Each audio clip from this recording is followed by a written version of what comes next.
মাদ্রাসা ছাড়া আর জাকাত দেবার জায়গা থাকবে না। আমি বললাম ভাই জাকাত দাও, নয় জাকাত নাও। এই ভাই আপনাদের মধ্যে কে আছে? আল্লাহ দান কবুল করুন। মুমিন মোল্লা নগদ দিয়েছে। আমি বলছি যারা জাকাত দেবেন হাত তুলুন তো। দিতে হবে না, আপনাদের জাকাত দিতে হবে না, ওয়াদা করছি আমি জাকাত দেবো। কজন নেবেন হাত তুলুন, কজন নেবেন হাত তুলুন। হায় আল্লাহ, জাকাত নেবার লোক নেই এটা প্রমাণ। তাহলে জাকাত দেবেন কজন হাত তুলুন। কত দেবেন পরের কথা, জাকাত দেবেন।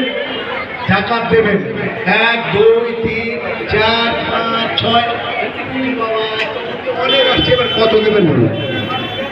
কত জাকাত দেবেন প্রিয় মাদ্রাসায় যেখানে 600 ছাত্র, সেখানে কত দেবেন আপনি বলুন। এই মাত্র আপনাকে আমি মেনশন করে বলছি না।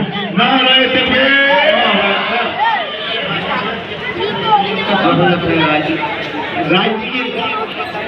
হাজী শফিউদ্দিন সাহেব নারায়ে তাকবীর। হাজী শফিউদ্দিন সাহেব বলো জিন্দাবাদ। 10,000 টাকা হলো আবার হাজী শফিউদ্দিন সাহেব আল্লাহর বান্দা, আর না থাকতে পেরে 10,000 টাকার ওয়াদা করলেন নবীর ঘরে। কবুল করে নাও আল্লাহ তুমি দয়া করে।